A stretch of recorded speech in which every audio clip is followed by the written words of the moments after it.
How are the both of you supposed to communicate about the affair and finally move forward? First of all, remember this. You cannot move forward when you keep moving backward. All that does is leave you continuing to go round and round in a circle. For you, the betrayed, you keep asking the same questions about the affair, but in slightly different ways because you don't believe your spouse. Well, of course you don't believe them because you don't trust them. And if you don't trust them, then why are you going to continue to ask them questions where you won't believe their answers anyway? For you, the unfaithful, you keep giving your betrayed spouse the same answers. And it seems like no matter what you do, they do not accept them and it's never enough. They tell you, I need you to communicate with me. And all it does is discourage you because each time you try to communicate with them, it just leads to an argument because they don't believe a word you have to say. Well, here are some helpful tips if you want to learn how to effectively communicate about the affair so you guys can begin moving forward. Number one, the both of you need to learn how to gain control of your thoughts and emotions. When you have conversations, these topics of conversation are the most delicate.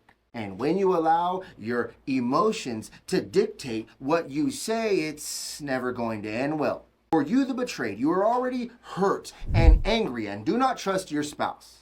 Then, when you ask them questions and they give you the answer, you do not like their answer and it hurts and angers you even more. They may be trying to tell you the truth, but then you become very angry at the truth. So then if you are asking them for the truth and they tell you the truth, then why would you get angry at that? Because you are getting what you want, right? All that's going to do is discourage your spouse from wanting to communicate. Now, for you, the unfaithful, you are experiencing high amounts of anxiety because you are afraid to tell your spouse the truth. So what do? You try to decorate it in the nicest way possible. But realize when you do that, you sound very unsure about your answers, like if you are hiding something. All that does is cause your spouse to notice and not want to believe you. One of the best things that you can do is remain patient and tell your spouse the direct truth in the most compassionate way. Now, tip number two, you both cannot keep communicating about the affair all day, all long, every single day.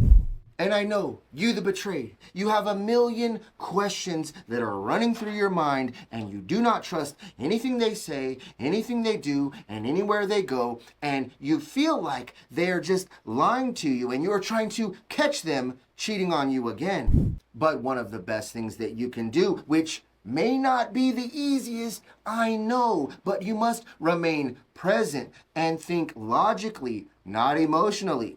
When you think emotionally, all that's going to do is cause you to believe that they are still cheating on you with no evidence. And what's going to happen? Accusations and arguments. Now, for you, the unfaithful, realize that it is very important and necessary for your betrayed spouse to talk about the affair. So you cannot just keep getting angry and upset with them and tell them things like, we need to just get over it already. Because all that does is make them feel like you just don't care and you're not actually sorry for what you've done. So what the both of you can do is have planned conversations about the affair where there are rules, a duration, and boundaries. That way, the both of you know exactly when you are going to have those conversations about the affair.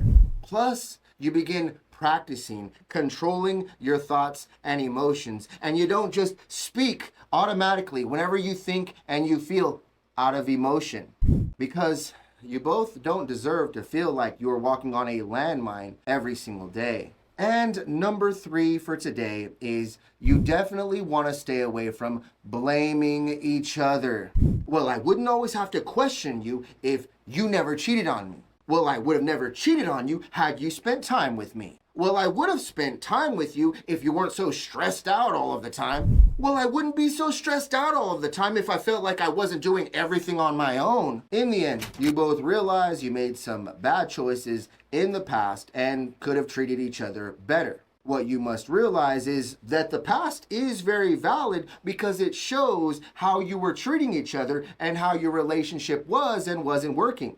But what's more important than the past is the present and how you are treating each other now. Listen, if the both of you want to learn how to effectively communicate, heal, forgive, learn to manage those triggers, rebuild the trust, and fall back in love, I invite you to apply for my 30-day couples coaching program, Thriving Beyond Infidelity. Through both couple sessions and personal sessions, we create real action steps to get results. Now, I myself am a reformed serial cheater and have been cheated on multiple times in past relationships. So I know exactly how the both of you feel, and I know exactly what the both of you need to do to move forward. This program has already helped countless couples all over the world heal from infidelity. So if you and your spouse are absolutely serious about joining this program but would like more information about it, schedule your free consultation today. Link is below.